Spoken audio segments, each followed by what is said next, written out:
on home. And this morning we are really privileged to have with us Dr. Jim Boelkins. Jim majored in biology at Hope College, received a Master of Science at the University of North Dakota, Grand Forks, and his PhD at the University of Missouri, otherwise known as Mizzou. He did his postdoctoral fellowship at Penn State in 1971-72. From 1972 to 75 and 77 to 85, he served on the faculty of University of North Dakota School of Medicine. He did a brief interlude at on the medical faculty at Southern Illinois School of Medicine in pharmacology from 75 to 77. From 1985 to 2000, he was vice president for academic affairs and then provost at Geneva College in Beaver Falls, Pennsylvania. From 2000 to 2002, he was vice provost of Grand Valley State University Pew Campus. And then to cap off a very distinguished career, from 2002 to 2010, Jim was provost of Hope College, and that's where I had the privilege of meeting Jim. All that aside, and his academic credentials are stellar, but fundamentally, Jim Boelkins is just a fine human being. So, Jim, we are so grateful to have you here presenting on faith and family in times of war, the letters of World War II field surgeon Richard C. Boelkins. Okay. Thanks, Steve. You hear all that stuff, you think I probably couldn't hold a job. I just have to say, Jim Boltman was happy to recruit me when I came because I was at Grand Valley, and he didn't have to pay moving expenses when we came. So that was a good start. Well, it's a privilege to be here with you this morning. I know I picked a great date on the time change, but so it is. I'm glad you're here. Let me just say a couple things about the letters, first of all, that this talk is based on. In 1994, on the 50th anniversary of D-Day, my mother gave me this set of letters from my father that I don't think Dave knew they existed. I did not know they did either, but all his letters. I was at Geneva at the time. I went through them. I didn't have time to do anything with them. I copied all of them. They were on airmail vellum. And so I have 3 notebooks. Anybody wants to see what the originals look like. Fortunately, my dad had great penmanship. He learned how to write. And so that made it easier for me to work with as I went through. Eventually, Barb and I took the letters to the World War II Museum. I connected with the archivist there. The letters have all now been digitized into the collection at the World War II Museum. And if you've never been there and you go to New Orleans, you have to go to the World War II Museum. And then finally, in retirement, I wanted to create an annotated, shorter version of the letters. And 2021 came and I hadn't done it yet. And Barb said, you better do that pretty soon. You're not going to be around very much longer. And so I did get to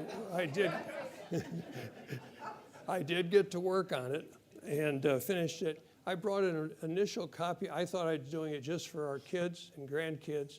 And I brought it down to my colleagues at the Veneralty Institute, and particularly Don Leidens, and he read through it. And Don says, you got to do a book. There's some good stuff here. And I just can't give enough credit to Don for all the encouragement he gave to me in this process, and Johanna Smith, who helped me through all the editing and things that went into it. There are a couple copies here. There's cards here. I can't sell the book, but there's information there and a QR on it where you can order it through Amazon. If you're interested, there's so much more in the book than anything I can talk about today. I do want to connect it to your theme and home, and that was very easy to do as I went through. I did a word search in the document, my manuscript, and I got 435 hits on the word home in there. So as you can see, there's a very, very good connection. This is my dad on the right with his father's Muskegon. Dad was raised there, the youngest of 5. Grandpa ran a grocery store that supported, I think, four generations of Boelkins, and there's one of them right here.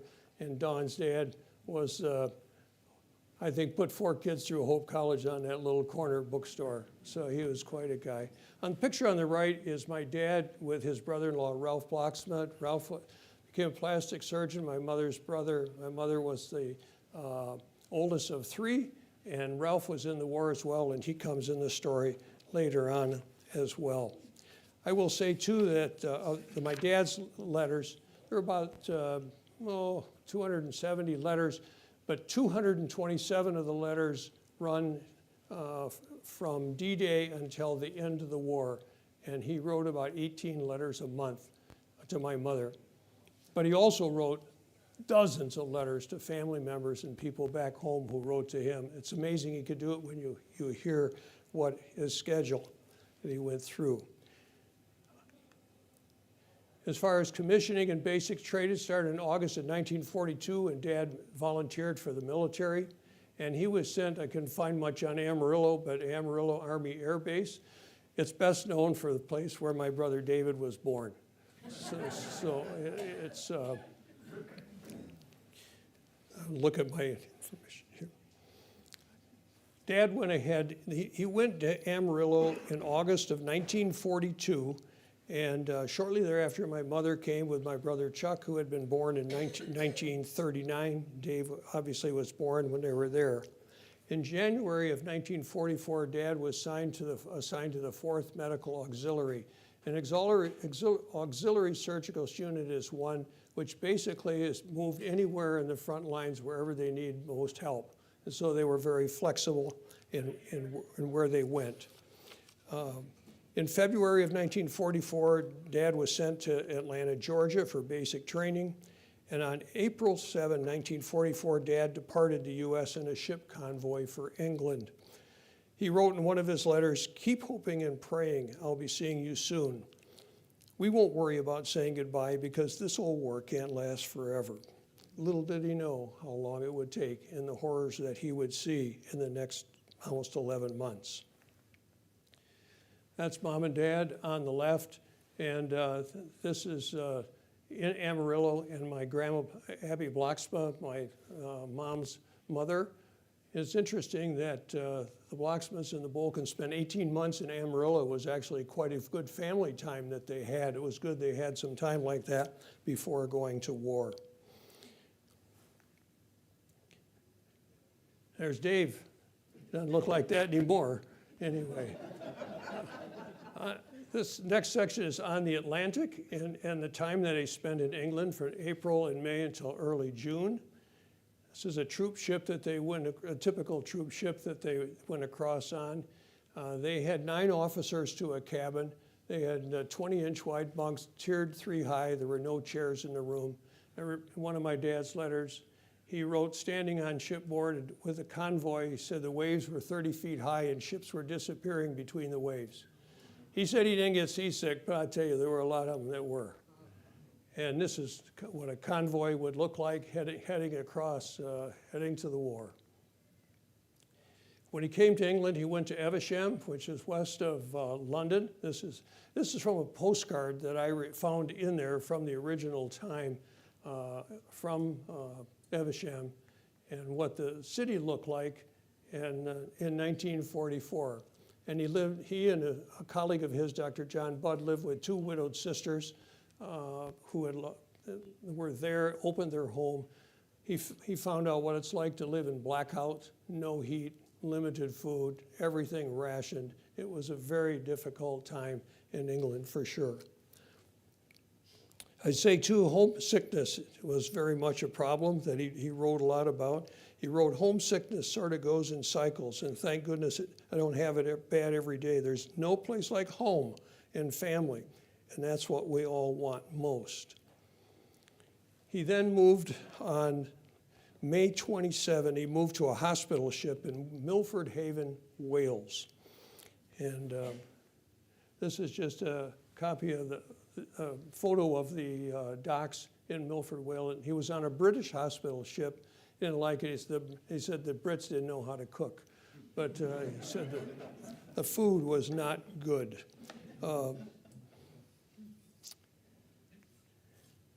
This is just leaving Milford Haven in another convoy headed for the North Sea.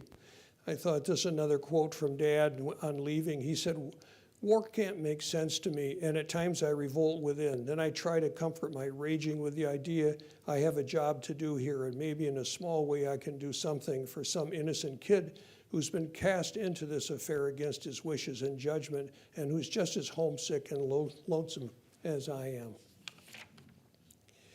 I will say one of the things in all the letters Mom and Dad wrote, they were very supportive of each other all the time.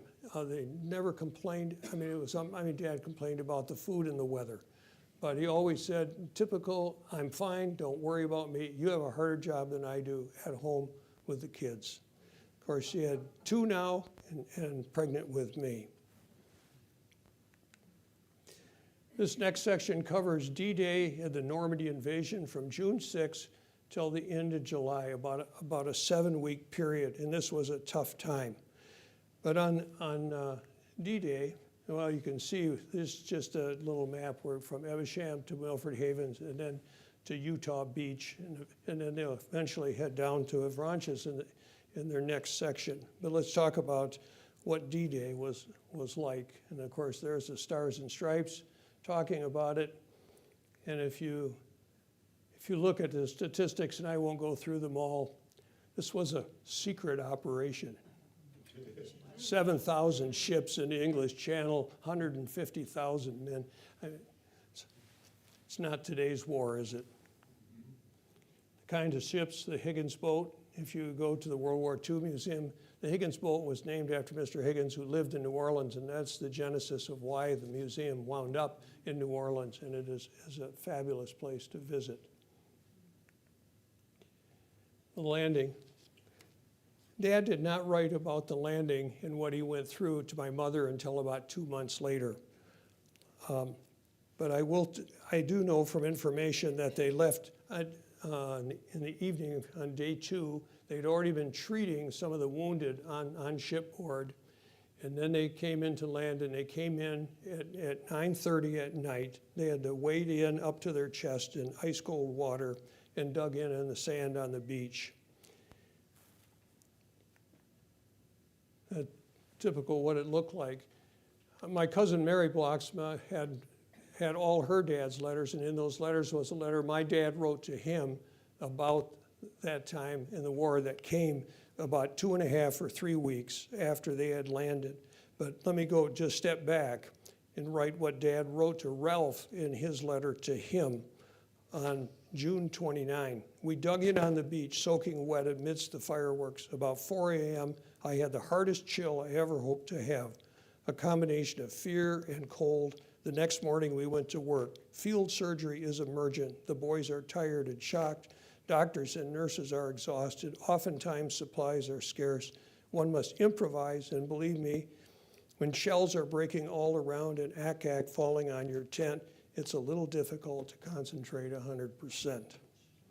Some of the wounds he described, they had what were called sucking chest wounds, that if those weren't treated immediately, those individuals would certainly die. But they also had patients with lacerated small bowel, large bowel, lacerated spleens, ruptured bladders, all kinds of chest injuries, shrapnel injuries, gunshot wounds, he wrote, and traumatic amputations.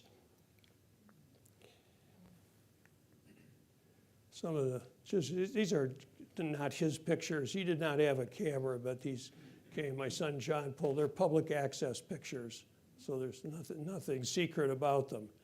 But on the beach, and of course, the reminder of how catastrophic it was for those of you who have been to Normandy, you know that. The plan for treating the wounded, it's amazing, the logistics. The more you read about the logistics of World War II, it is stunning. I have a whole book about this thick of all the history and General Hawley and what he put together. But the plan for the wounded, and they were estimating how many would be wounded, how many killed on D-Day and into the war. But they had clearing stations where the medics were there. The medics took the injured, first of all, to a field hospital where Dad spent most of his time. That's where they had the most emergent surgeries that needed to be done. Behind them were evacuation hospitals, that others that weren't as severe or as well as in recovery, and eventually general hospitals back sometimes in France, but mostly in England. They established 90,000 new beds in hospitals in England to handle the wounded that were coming from the war. You can imagine the logistics of getting all the supplies from the US to England, and they didn't have barcodes. This is a typical picture overview of what their tents would look like, hoping the Germans would not hit them with their red crosses on top.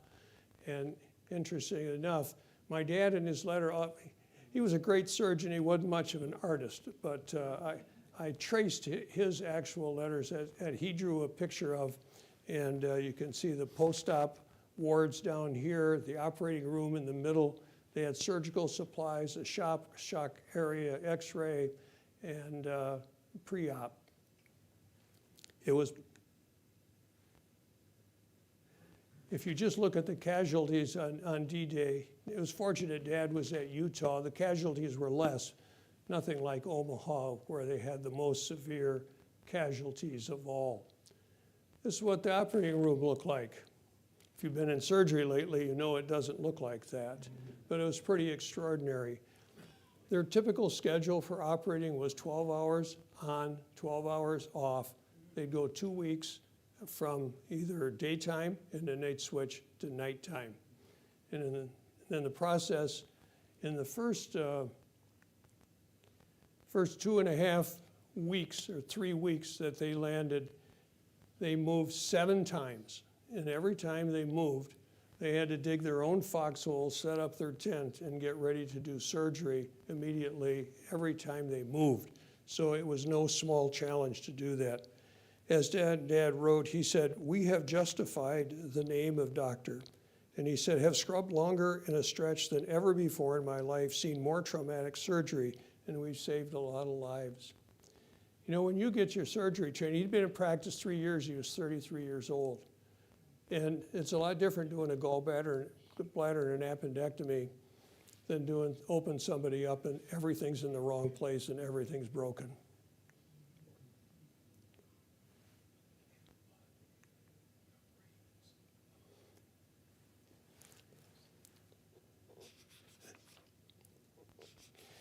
I want to just show some of the rough conditions around that I just showed with Dad sitting in front of his tent. And he wrote 2 things I wanted to share here, 2 quotes. He wrote on June 25, "I hate war, every bit of it. It's the most devastating, catastrophic calamity that ever visited the world. I'm sitting on the floor of the operating tent at 4 a.m. and between cases and only time for a hurried page." He would do this often. Middle of the night, you'd get a few minutes between a case and he's writing letters to my mother.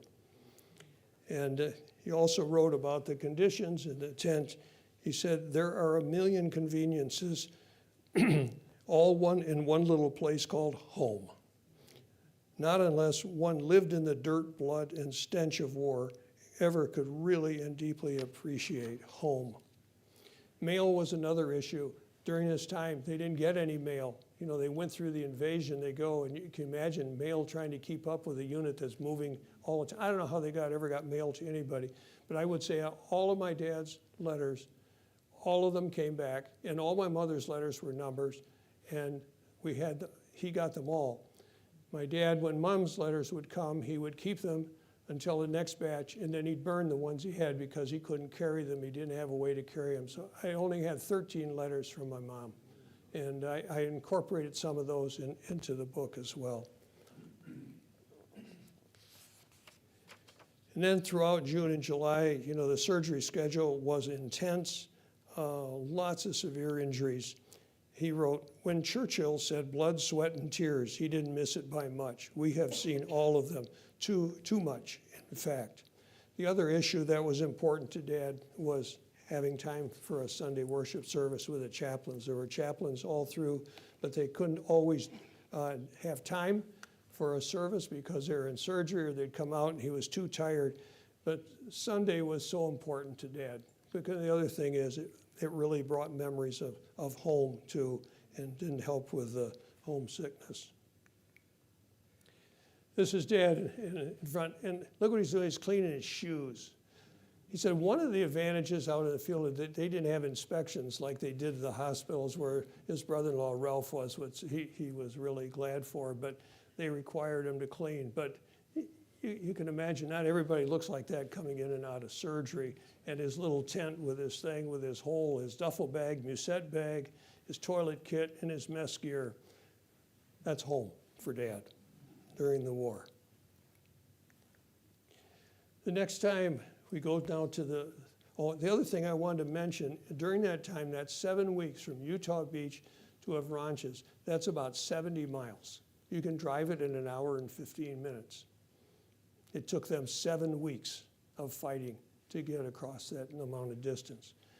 And the Brittany campaign from Avranches out to Brest, Dad was assigned originally to the 3rd Army, General Patton's 3rd Army. Patton did not arrive until late July into the war, and so he was loaned to Bradley's 1st Army through the invasion until this time. And when they were in Brest, Bradley wanted to go out and get Brest because of the deep water port, and they wanted to use it for supplies. Patton did not want to go. He said, we're going east. He wanted to chase the Germans. He didn't want to waste his time, but he gave an armored division, and Dad's unit followed. Patton thought we could get Brest in 3 days, and it took him an entire month. And that was about 163 miles. See the distance down there.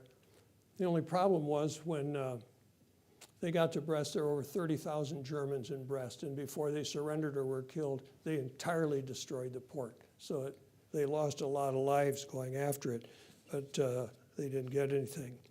On August 10th, Dad wrote, "The horrors of war impress me deeper as the campaign goes forward.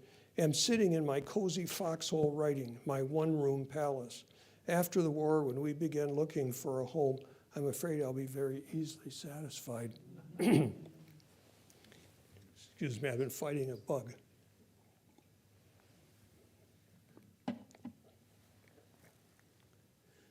This is a picture of the Stars and Stripes, and this is sort of Brest before and after the bombing. And it was, I mean, they just destroyed the entire port. Well, sometimes interesting things happened in the field for Dad, and one of them was at this time in August, and it was on August 11th, they had a French woman come in who was pregnant and needed a C-section, and Dad and his colleague Lou Kastman did a C-section and delivered a healthy little baby boy. I think it was kind of a premonition for my dad. The guys in his group finally said that, "Dick, you're imagining things. You have some pregnancy dysphoria or something because your wife is not really pregnant because this baby was due way before." Well, finally, Dad was vindicated. This is the telegram on the right. It says, "Son born, family all well, all my love, dearest, from Mom." I was born on August 5th. This arrived to Dad on August 19th, and how slow it was, and he finally got it, and my footprint.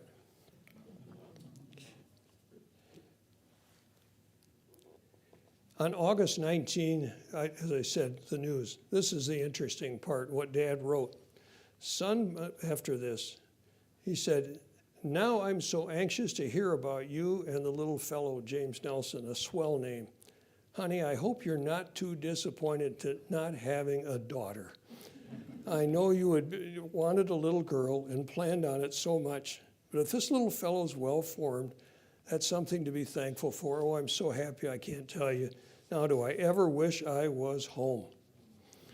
One of the other things in Dad letters, every once in a while you see something strange that you wonder, "Dad, what are you writing?" And he was trying to write a clue about where he was. And I have just one of them that I'll share, and you can figure it out. He wrote to Mom, he said, "You will never," no, excuse me, I got to back up. He wrote, "Just before leaving, I met Jimmy Nelson. The chow at his place was so much better than ours. Wish I could join him at least for a short time." Where was he? Brest. Good old Dad.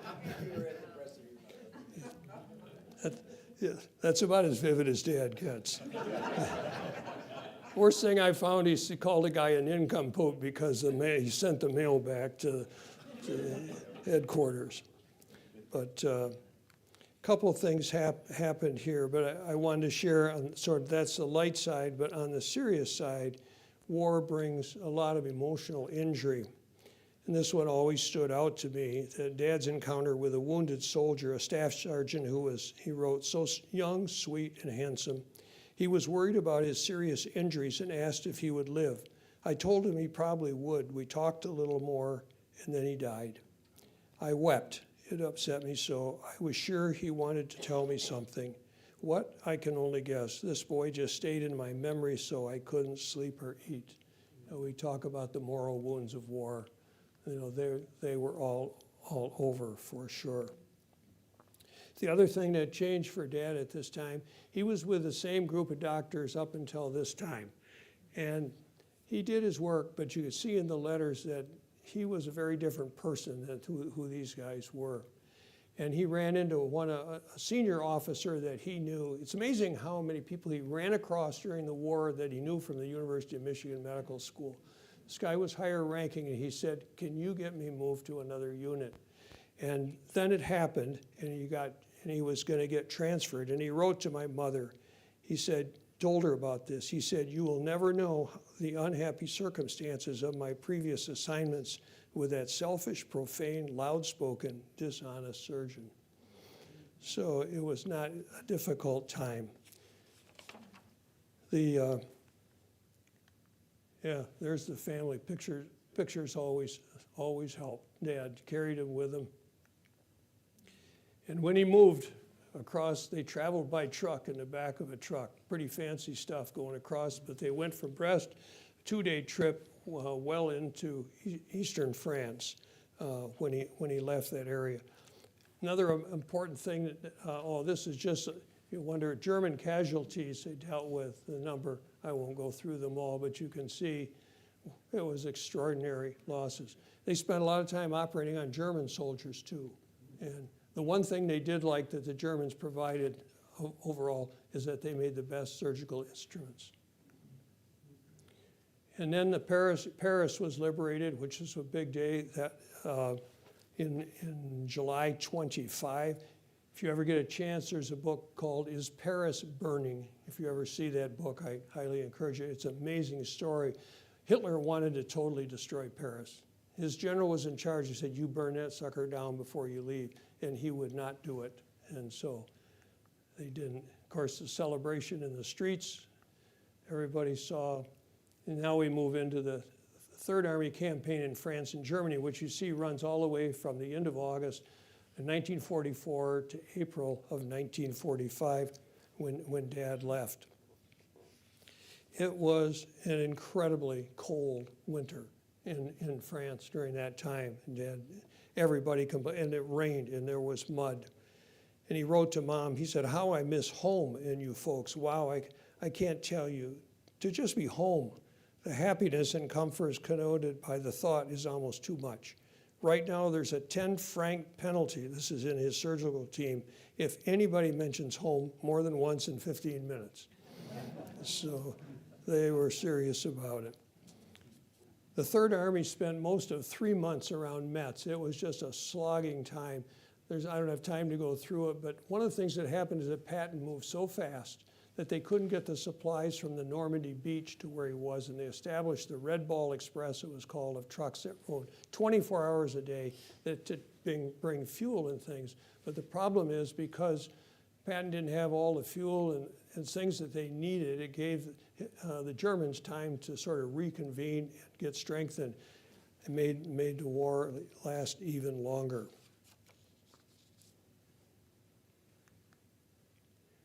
This is, we don't have to spend much time on this, but it just shows the area.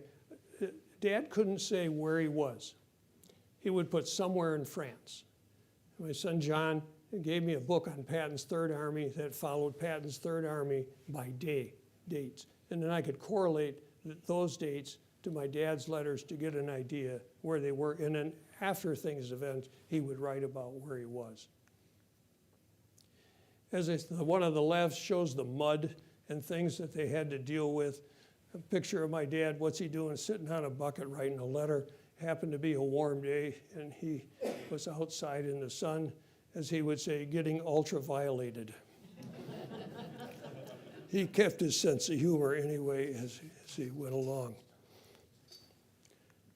On October 14, he wrote this: "No one at home can quite realize the complete significance and horror of war. If they did, there'd be no more wars. The men who make war and peace, unfortunately, don't have much of a living part in either one."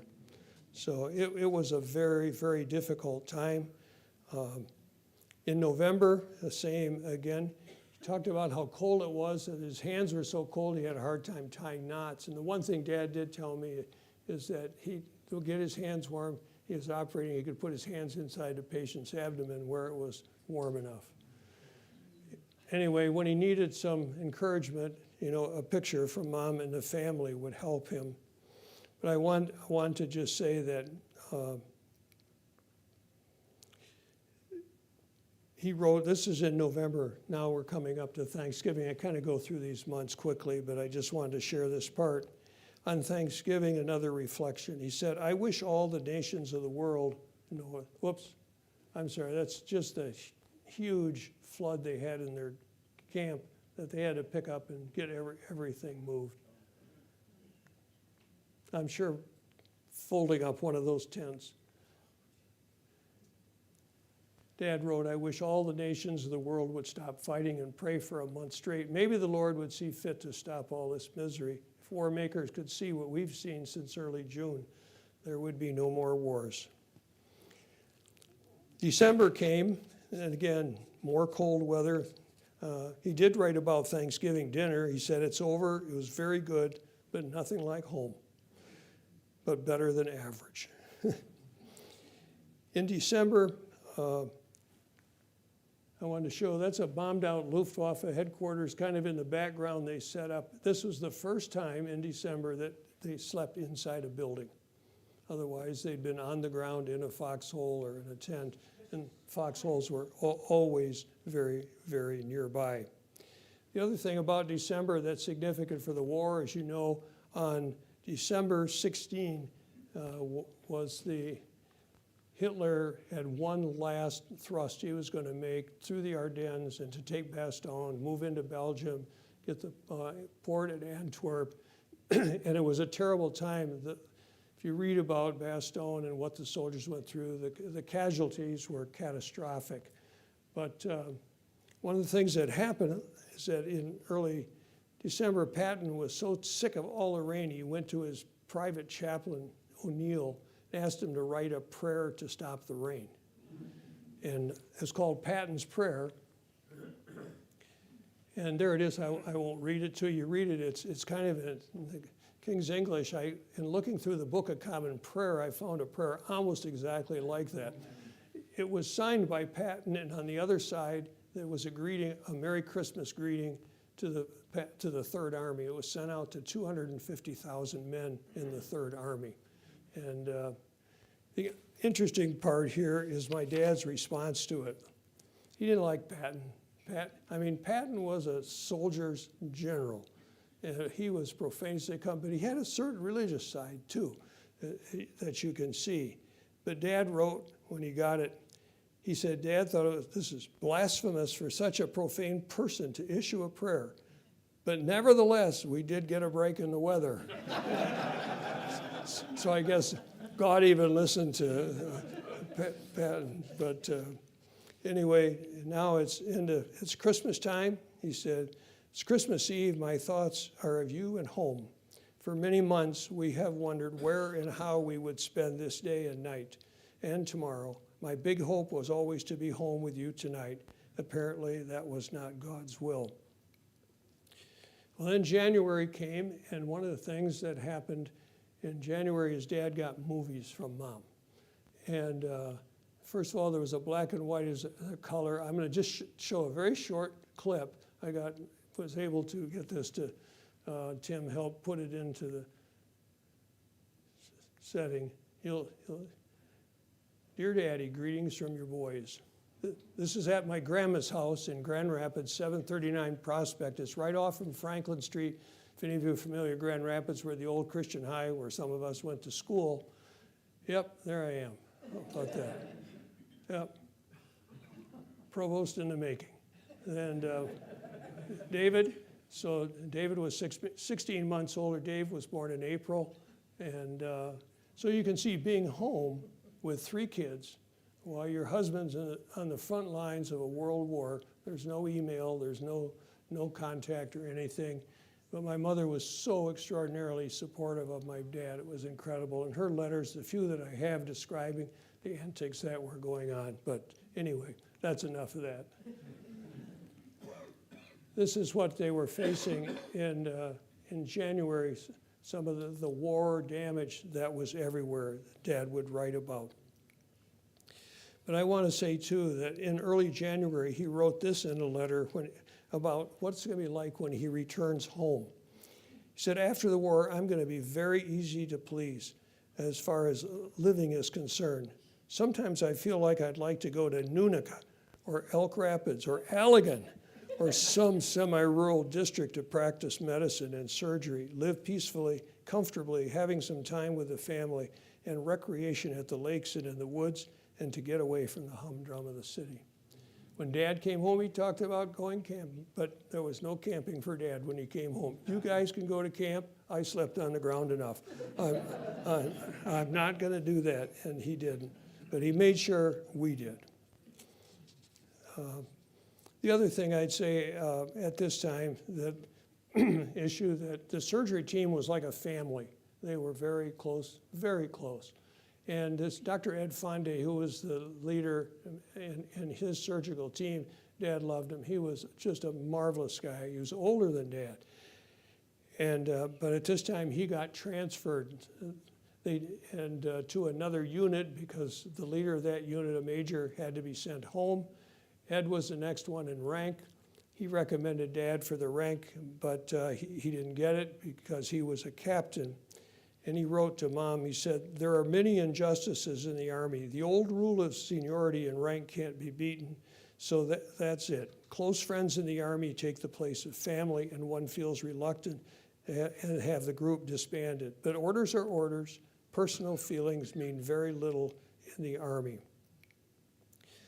And he wrote then later too, he said, fortunately and unfortunately, the folks at home will never know what the boys go through. It is indescribable, and you have to be here. It was so cold and wet. He wrote many times writing about, I don't know how the soldiers can do it. He said, I wouldn't make a good soldier. He was a good surgeon, though. Well, then comes March, and in mid-March, this is some more pictures. You just wonder how Europe got restored afterwards. But this is Dad with his friend, Dr. Ed Fonde.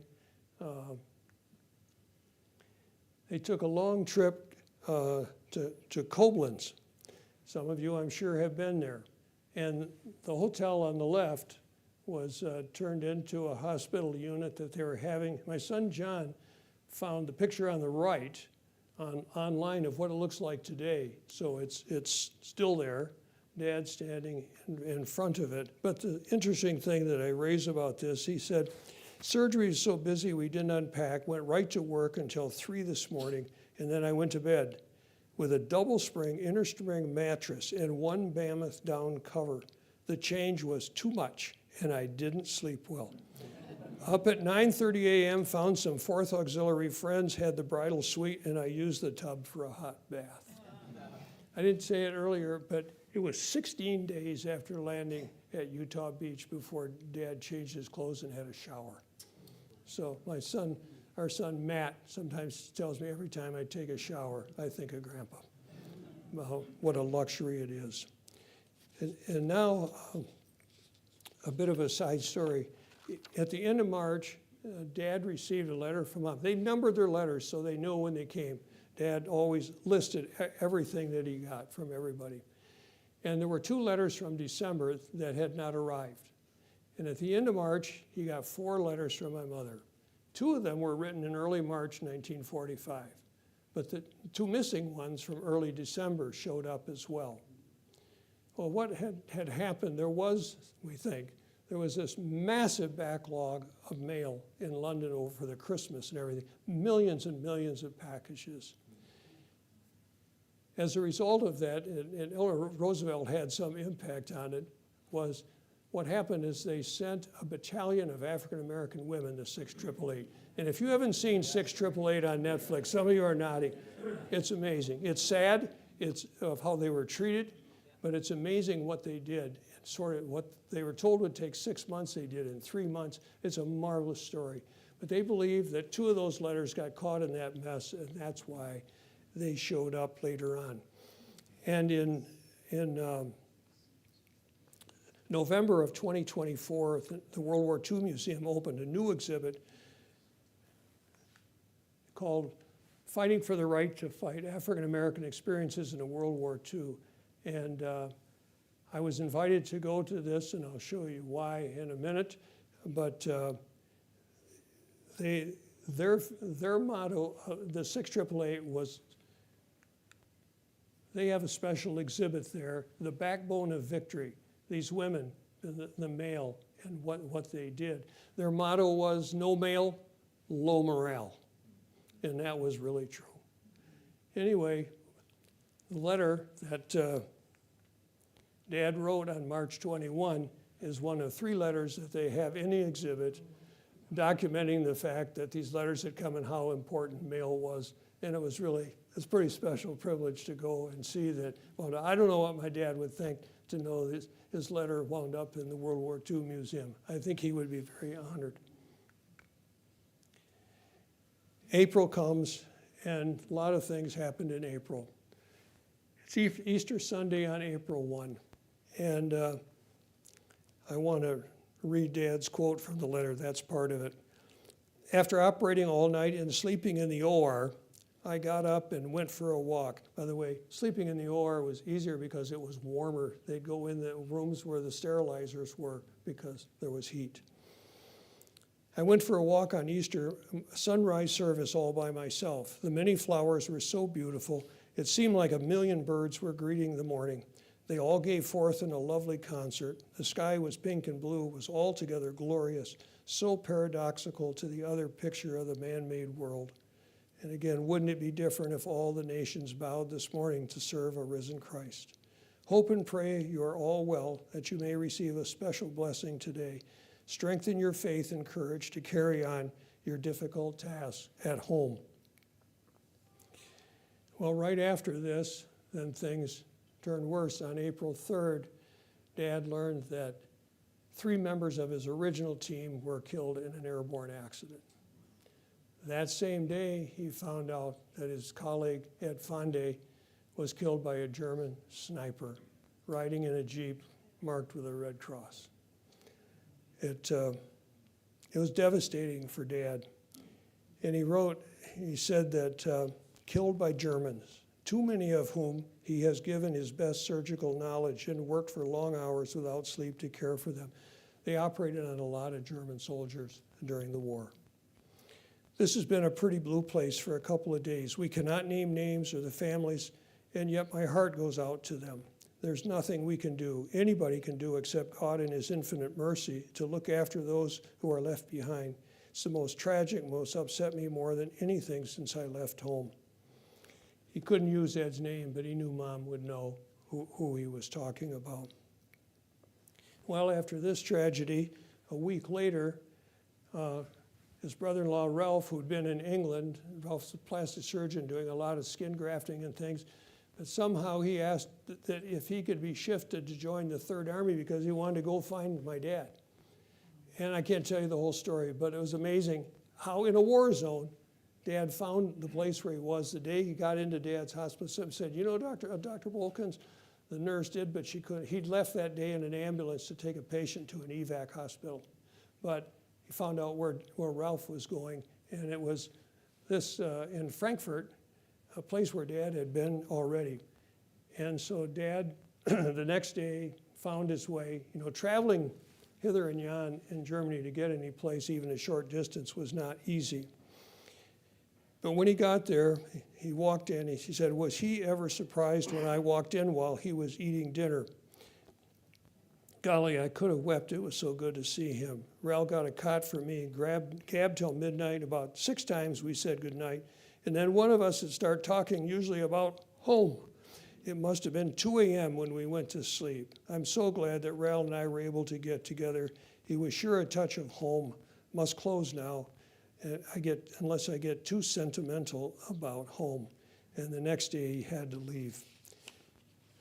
He got back to his unit, and this is the end of it, the hospitalization and home. Dad had literally been sick since January. You can see it in his letters once you know later on what happened. He'd talk about having a flu and, oh, I'm all better. He'd never tell Mom that he was very sick or anything was going on or losing weight, but you'd see it over and over in letters he'd get. Now he'd write, I'm 100%. Trust me, you don't believe me. Anyway, he was just covering for her, but when he came back, he was running a high fever, and his colleague said, you got to get out of here. And the other thing, he had lost over 30 pounds. He only weighed 156 when he went in. And so he went, and they took him up to Gotha and took him by air to Méricourt, and to Nancy, and then to the General Hospital in Méricourt, France, where he was put at bed rest. And through that whole time, he was writing to Mother, I don't know why I'm here. I want to go back to my team. You know, I don't know what the big deal is. Well, they were doing all kinds of tests, trying to figure out what was wrong with Dad. They finally, let me just back up a little bit. I want to go back to, on May 4 now, it's in May, May 1 was the news of Hitler's suicide.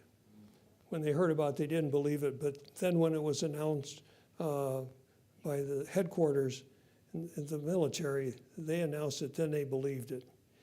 Dad's response was one that struck me in the letter. He said, to say I'm happy would be a gross lie. Of course, I'm thankful for good medical care, having a rest, but how I miss our team, the surgery, and the excitement of the combat zone. I almost fell out when I read that letter, you know? But this is, you get in that environment, you see many of our soldiers, they adapt to that environment and what's going on, but how close they were as a team and as a family when they worked together. And he felt that he'd let his team down by not being with them at the end of the war. Well, finally on May 6th, he got a diagnosis that the virus or whatever he had had affected his kidney. And his kidneys eventually shut down, totally no urine flow for 2 days, which is not good prescription for life. And his spleen was swollen, his liver was swollen, and he had tremendous edema, congestive heart failure. He was not in good shape at all. But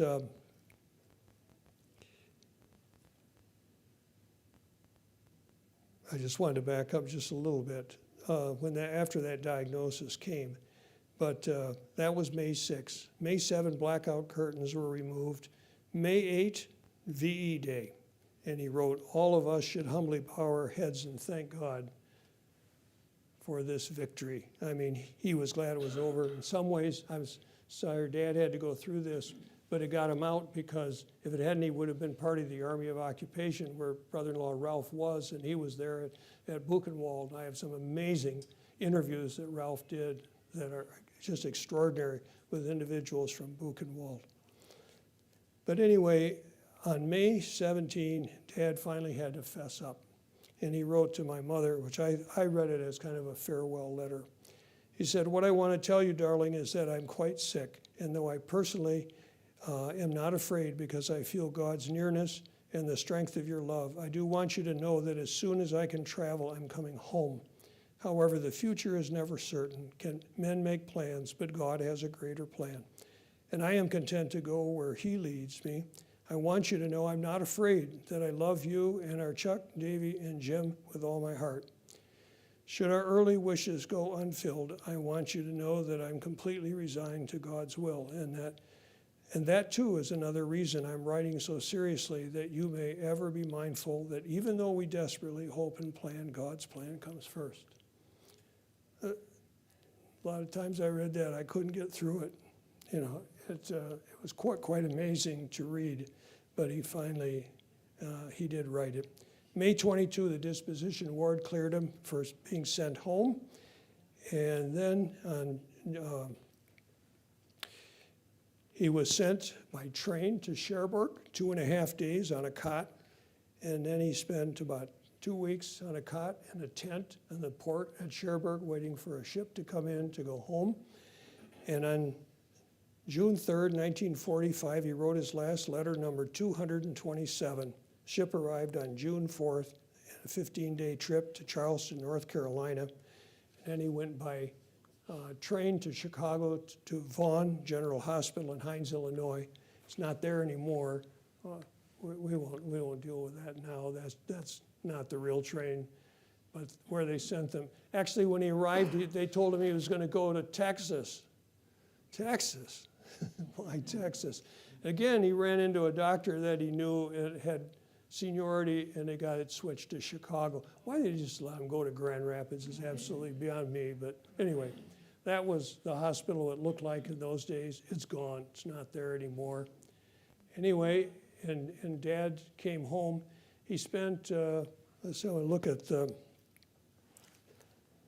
he was there until February of 1946 when he came home at bed rest. And when he came home, he couldn't really practice medicine. He spent a lot of time just slowly working his way back into surgery. Most doctors thought he'd never do surgery again. One of his colleagues, Dr. Gail Maney, offered for him to come and do a program in ophthalmology and come in with him where he wouldn't have to be standing in the operating room. But he did get back and do surgery. Yeah, I figured a winter picture. I couldn't find another one, Dave. I'm sure there's pictures all over, but that's where Dave and I grew up after the war, from there until my mother was there until the early 1990s. And pictures of us later, Dad's still wearing his field jacket that he had that Dave and Chuck and I all wore for years, as well as his Army coveralls that he wore that were wool lined that he'd wear in the operating room under his gown. When Dad came back, he was the doctor for the American Seeding Company. He did a lot of industrial medicine, and he was the regional medical director for the Chesapeake and Ohio Railroad, as well as a number of industries in Grand Rapids. He did general surgery, and for a lot of the guys from the foundries and other places he worked with, he was their family doctor. Well, this gave me, an opportunity to walk with my dad for over a year, which was an amazing experience. My sadness was I have a million questions I wanted to ask Dad. He'd say in these letters, I gotta tell you, I can't tell you now, I gotta tell you about this when I come home. But Dave, I don't know if you remember many stories that Dad told. Maybe there were some, but we didn't hear a lot of them. He didn't want to buy a Volkswagen, I know that. that was for sure. And he didn't want to go camping either. But this other sad part of Dad's story was that in 1972, he was diagnosed with asbestosis and chronic pulmonary disease. We learned, this was at Mayo Clinic, we learned that his exposure to asbestos came when he was in Amarillo, and he was part of going through a hospital. They were building and insulating everything with asbestos, the Texas winds. That was his exposure. It takes 30 years to manifest itself usually. It's potentiated by cigarette smoking. Everybody smoked in the war. Dad did after the war. And they said, go home and retire, you'll be dead in a year. He lived actually almost 10 years, but a lot of it as a pulmonary invalid, and he had to leave medicine, and he died in March of 1981.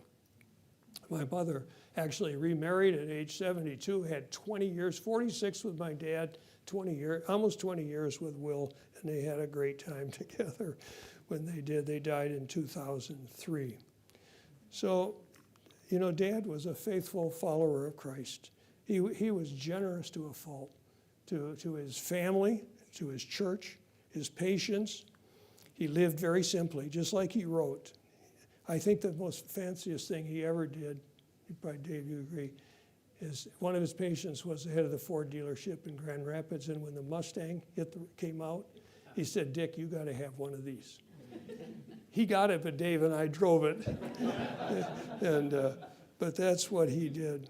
But he loved Mom incredibly. Mom loved him. It's so evident in all their letters. It's just a privilege to read them. And I would say in the end, he loved his country, but he hated war. He really did. So thanks for listening. And this, if you're interested, those are the letters.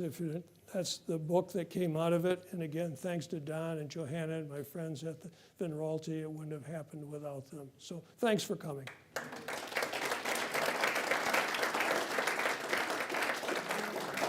I didn't leave much time for questions, but you can be late for church. It's okay.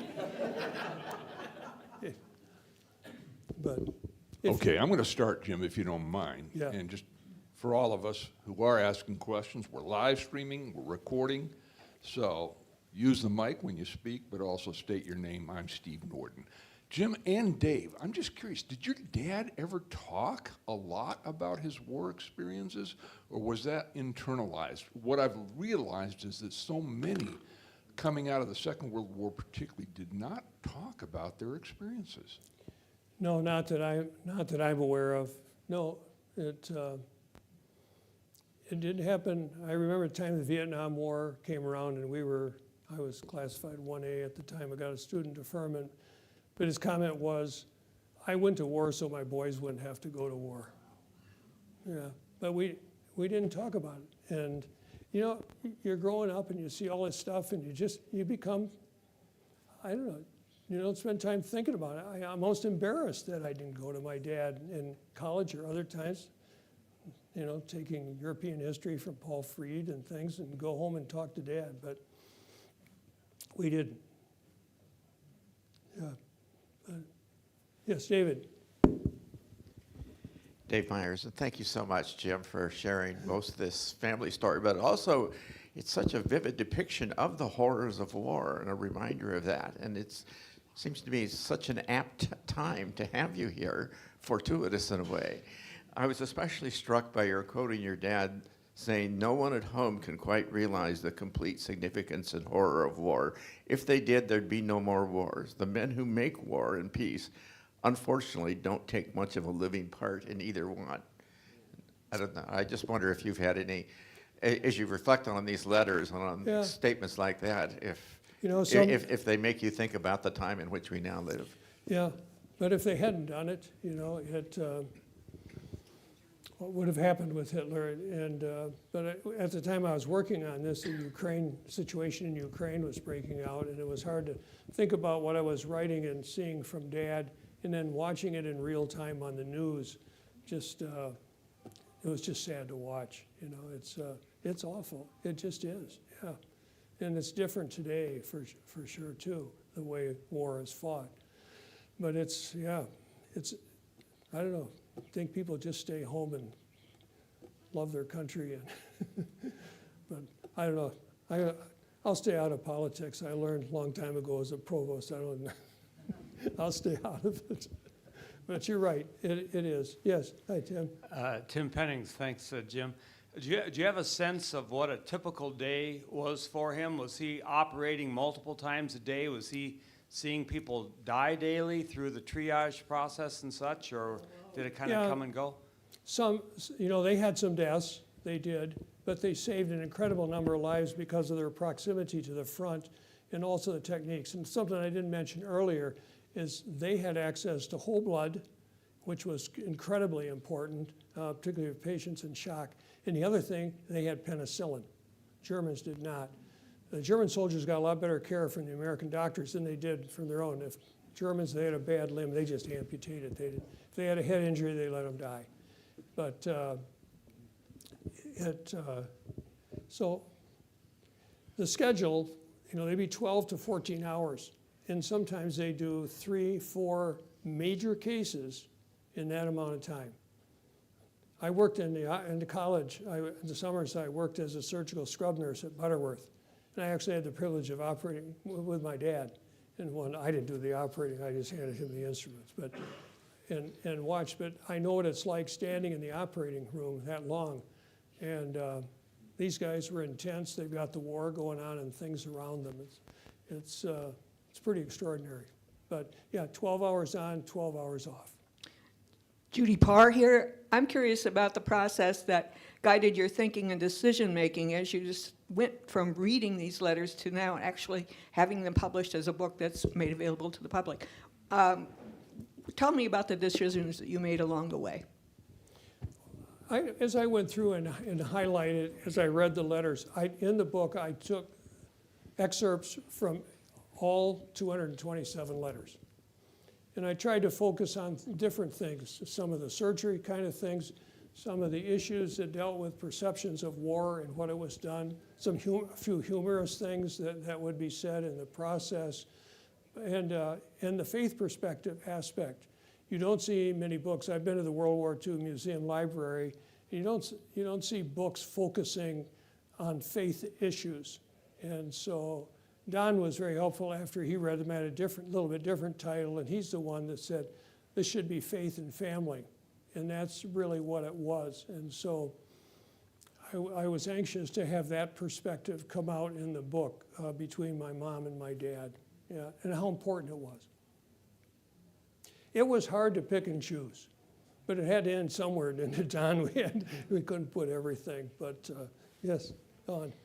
A book that I really enjoyed was Doris Kearns Goodwin's No Ordinary Time, which is about World War II on the home front rather than on the war theaters.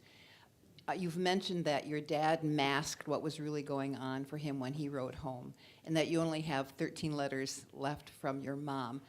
Do you have a sense of her lived experience, and was she putting the best face on things as she's communicating with him? What was going on at home for her when he was over there? He would write, you have a harder job than I do. She would write that he's got a harder job. But it was always positive. She would write about three of us, what was going on at home, Dave crawling across the dining room table and things like that. Being potty trained, I know I should. But it was, and it was incredibly hot in August of that year. And with pregnancy and all that, no air conditioning, they'd sit out on the porch at night and things. She went through scarlet fever and quarantine with the kids during that time. They had rationing of things as well. So it was a tough time. Thankfully, she could live with my grandma, her mother, at her home. She'd lost her dad in 1954 when Dad was in medical school. He was killed in an automobile accident. And so for Grandma to be there and to help Mom was an extraordinary blessing. Yeah. Thank you. Yeah, we're running Yep, time. we are at time. Thank you. I want you to know this has been a delight to work with this presenter. Jim came and checked out this room where he would be presenting. He worked with Tim and I and showed us some of these slides before. He has been an absolute delight as a presenter. So please, yes, thank you. Yeah. Thank you. I appreciate the opportunity to do this. Did you? Oh, thank you. Thank you. Lois, did you have a quick comment? Yes, now we're in the same situation again. And what should we be doing to get out of this? This is terrible. I'm not going to go there. That's not my job here today. Yep. And so Yes. I'm not. I Yeah. know. Yeah, what a timely. I'll let somebody yes. else deal with that. What a timely presentation. Yeah. Yes, thank you, Jim, very much. Deeply appreciated. For next week, I quickly want to say Steve Boma Prediger will be presenting the RCA paper from the Commission on Theology, of which what Steve is a member of, entitled "Welcoming the Stranger in Our Midst." And if you would like to prepare by reading that paper, it is available, of course, online on the RCA website, but we've also printed some copies on the chair in the back. We can always make more if we run out, but there are some copies there, and you're welcome to take one home and read it this week in preparation for next week's session. You have heard me read before from the home poem by Warson Shire where she starts out by saying, "No one leaves home unless home is the mouth of a shark. You only run for the border when you see the whole city running as well."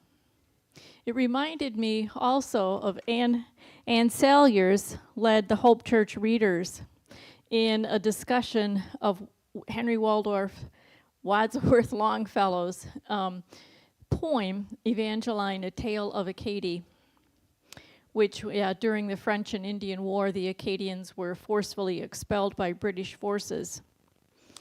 And at the beginning, of course, it opens up in the poem talking about the beautiful thatched homes, strongly built were the houses with frames of oak and chestnut. And then in the poem, it goes to the very same thing of talking about the fire whirled them aloft through the air at once from 100 housetops, started the sheeted smoke with flashes of flame intermingled as they go to leave and evacuate and leave their homes. So next week we'll talk about, in the RCA paper, what it means to welcome the strangers among us, those who have fled when flames or what other things prevail and they must leave their homes. So come and join us next week as we also continue our theme of talking about home. Thank you. Thank you.